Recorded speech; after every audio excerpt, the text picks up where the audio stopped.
Hello guys, അപ്പം ഇത് ഒന്നും ഇടിക്കാനൊന്നുമല്ല കേട്ടോ, നമ്മുടെ ബിരിയാണിയുടെ ദമ്മ് പൊട്ടിച്ചതാണ് കേട്ടോ.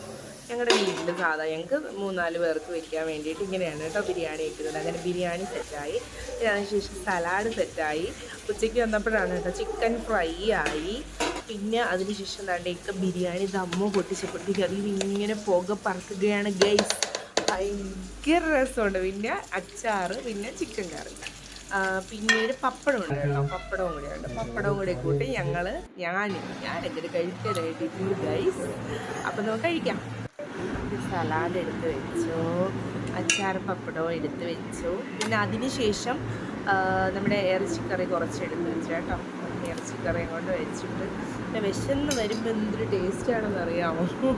അങ്ങനെ ചിക്കൻ ഫ്രൈ, അത് കരളാണ് കേട്ടോ, ഞങ്ങളുടെ ഫേവറേറ്റാണ്. ഞങ്ങളുടെ വീട്ടിൽ ഞങ്ങൾ അടി കൂടുന്നത് കരളിലാണ്, എൻ്റെ വീട്ടിൽ.